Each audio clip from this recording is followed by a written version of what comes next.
사회의 많은 문제는 그 기본 구조인 가정에서 비롯된다고 할 수 있습니다. 그러므로 하나님의 뜻에 합당한 결혼 생활은 매우 중요한 것입니다.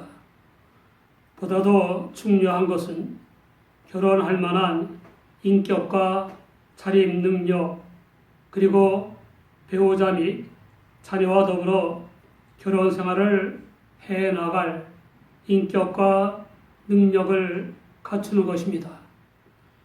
그런데 하나님의 선민이라는 자부심이 대단한 유대인들은 이방인들과 다름없이 남존여비나 남녀 차별 의식을 가지고 아내를 쉽사리 내버리는 죄를 범하고 있었습니다. 더욱 기가 막힌 일은 그러한 죄를 회개하기는커녕 그 지도층인 바리새인들이 이혼 문제로 예수님을 시험한 것입니다. 예수님이 요단강 건너편에서 무리에게 전례대로 영생의 복음을 가르치실 때 율법을 철저히 지킨다는 자부심을 가진 바리새인들이 예수님을 시험했습니다. 사람이 아내를 내버리는 것이 옳으니까? 참 교활한 질문입니다. 그들이 잘 아는 바 유대인의 결혼의 이상이 더없이 고상함을 나타내는 말들이 있습니다. 부정은 하나님의 영광을 떠나보낸다.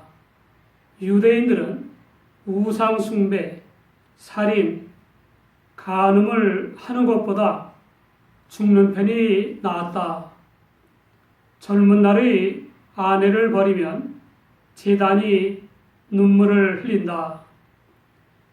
그러나 실행은 미치지 못했습니다. 근본 원인은 여자에게 법적 권리가 없는 것입니다. 따라서 남편이 마음대로 할 수 있는 소유물로 여겨졌습니다. 남편은 기분 나쁘면 아내를 버리고 새 장가를 갈 수 있었습니다. 아내는 남편이 나병에 걸렸거나 구역질 나는 가죽 만드는 직업을 가졌거나 처녀를 겁탈했거나 혼전의 죄를 잘못 고소했을 때만 이혼을 부탁할 수 있었습니다. 유대의 이혼법은 신명기 24장 1절입니다. 사람이 아내를 취하여 데려온 후에 시되는 일이 그에게 있음을 발견하고 그를 기뻐하지 아니하거든 이혼 증서를 써서 그 손에 주고 그를 자기 집에서 내어 보낼 것이요. 최초의 이혼 증서입니다. 이것은 당신이 원하는 어떤 남자와도 결혼할 수 있도록 내가 당신에게 주는 이혼 문서요, 태고의 편지요, 해방 증서이다. 후에는 랍비가 좀 더 정성스럽게 이혼장을 쓰고 3명의 랍비가 법정에서 승인하고 공회에 제출해야 했습니다. 그러나 그 모든 과정은 형식뿐이었고 남편은 얼마든지 아내를 버릴 수 있었습니다. 그런 심각한 문제를 초래한 것은 신명기 24장 1절의 주치되는 일에 대한 해석이었습니다. 샴마의 아파는 간음만으로 힐레락파는 광범위하게 해석했습니다. 사람들은 힐레락파의 해석을 따랐으므로 아내들은 요리를 망치거나 길가에서 길쌈을 하거나 낯선 사람과 얘기를 하거나 남편이 있는 데서 남편의 친척을 경멸하거나 목소리가 커서 이웃집에 들리거나 하는 하찮은 일로 이혼당하는 비극을 겪었습니다. 그러므로 예수님이 이혼을 옳지 않다고 하시면 율법을 무시하는 자라는 비난을 받으시게 됩니다. 더욱이 이혼하고 동생의 아내와 결혼한 것을 비난한 세례 요한을 죽였던 헤롯 안디바에게서 무슨 해를 당할지 모릅니다. 예수님이 이혼을 옳다고 하셔도 함정에 빠지게 됩니다. 이혼 조건으로 간음만 인정하는 샴마야파를 지지하면 힐레락파의 지지자들에게 반감을 사게 됩니다. 힐레락파를 지지하면 삼마야파의 지지자들의 반감을 사게 되고 남편들이 무분별하게 아내를 내버리는 죄를 부추기게 되므로 여자들이 반감을 사게 됩니다. 이러한 함정들을 생각해낸 바리새인들에게서 우리는 교활한 지혜이자 영적 어리석음을 볼 수 있습니다. 바리새인들의 교활한 질문에 예수님은 이혼이 옳다 그러다고 하시지 않고 모세가 어떻게 명했느냐고 반문하셨습니다. 바리새인들은 신명기 24장 1절을 내세워 모세는 이혼 증서를 써주어 내어버리기를 허락했다고 대답했습니다. 바리새인들은 왜곡하여 악용했지만 예수님은 신명기 24장 1절의 동기를 문제 삼으셨습니다. 인간들의 마음이 완악해서 하나님의 뜻은 아랑곳 없이 정욕을 좇아 밥 먹듯이 아내를 내버리는 악행을 줄이거나 막으려는 의도에서 준 계명이라는 겁니다. 그리고 억울하게 이혼당하는 아내에게 이혼 증서나마 받게 함으로써 재혼의 길을 열어주려는 의도에서 준 계명이라는 겁니다.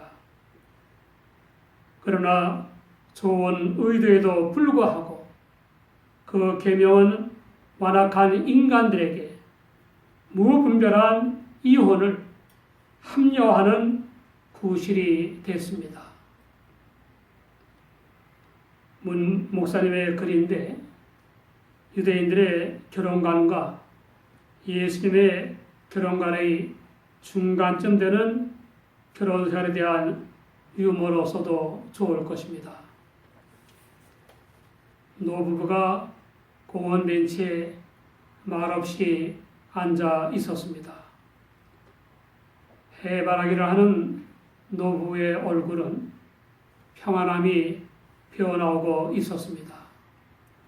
한참을 같은 곳을 바라보다가 때로 얼굴을 쳐다보며 말없이 웃기도 했습니다.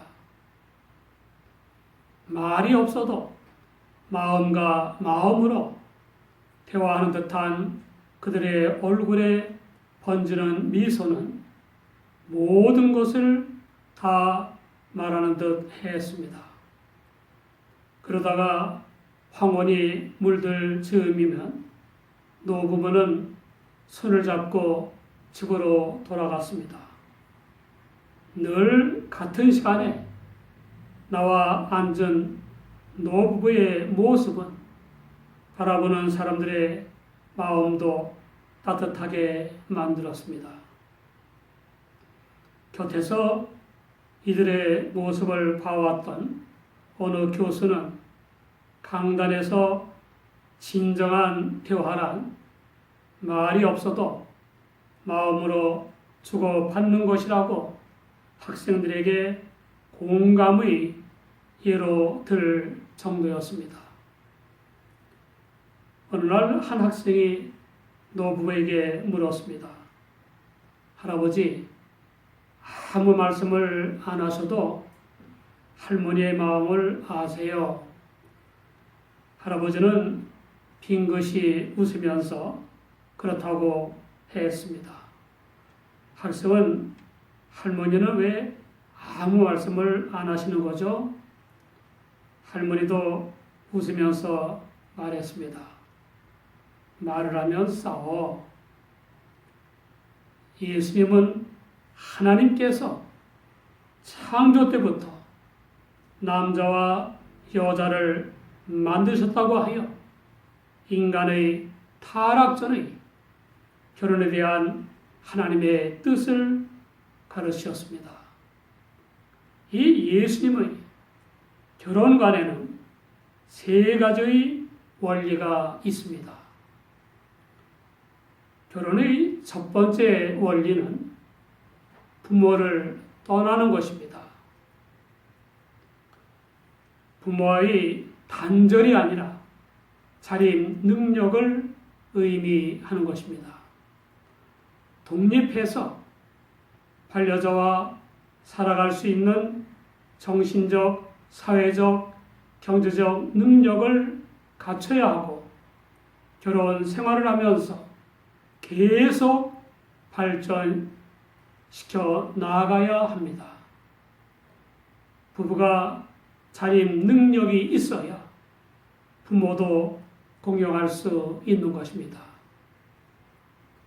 결혼의 두 번째 원리는 남녀가 연합하는 것입니다.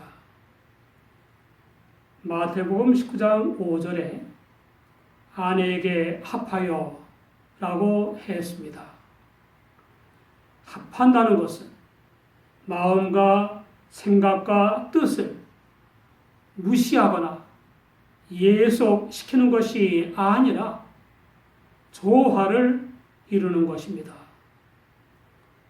부부란 각각 독창을 하는 것이 아니라 이중창을 하는 것입니다. 부부의 연합인 아름다운 조화를 위해 네 가지가 필요합니다. 첫째, 사랑입니다. 사랑이란 기분이나 조건과 상관없이 주는 것입니다. 연애 감정의 사랑이 의지적 사랑으로 승화되어야 합니다. 상대가 지각할 수 있게끔 관심을 보이고 배려하고 돌봐야 합니다. 상대에게 지각되지 않는 사랑은 상대에게는 의미가 없습니다. 마음으로 껴준 금반지는 상대가 알 리 없지만 손가락에 껴준 꽃반지는 상대가 사랑하는 마음까지 알게 되는 것입니다. 둘째, 이해입니다. 이 세상에 또 하나의 나는 없습니다. 그러므로 이해를 바라기보다는 이해를 하려고 해야 합니다. 사랑하면 이해하기가 쉽고 이해하면 사랑이 더 심화되는 것입니다.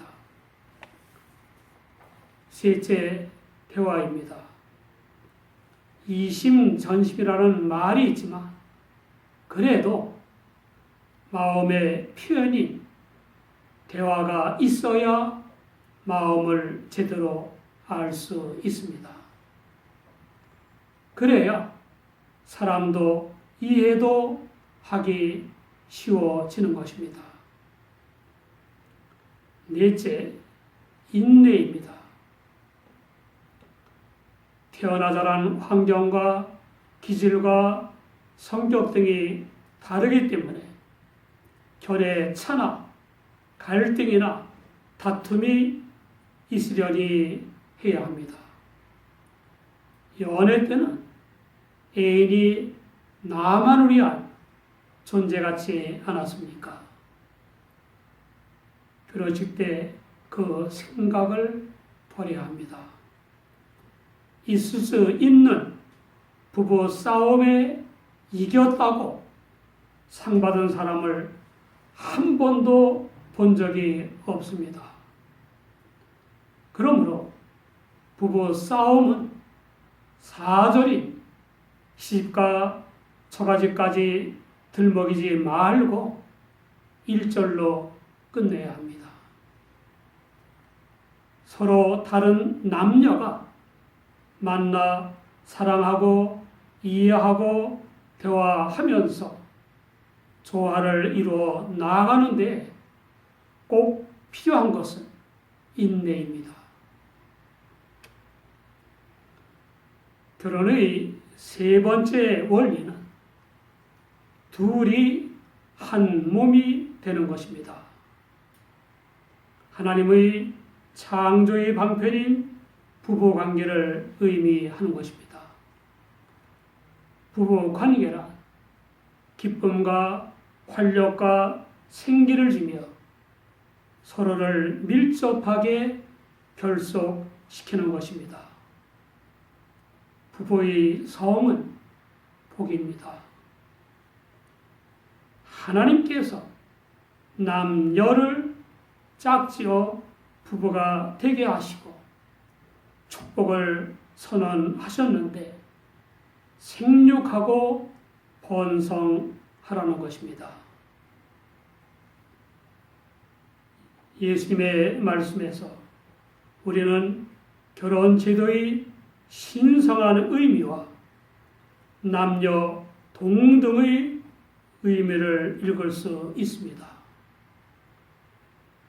결혼이란 하나님께서 짝져 주신 것이므로 사람이 나누지 못하는 것입니다. 그러나 이혼 절대 불가는 아닙니다. 마태복음 5장 32절과 19장 9절을 보면 예수님이 이혼 조건으로 음행을 언급하셨습니다. 음행 자체가 결혼관계의 실질적 파괴이며 하나님의 창조 질서의 파괴라는 것입니다.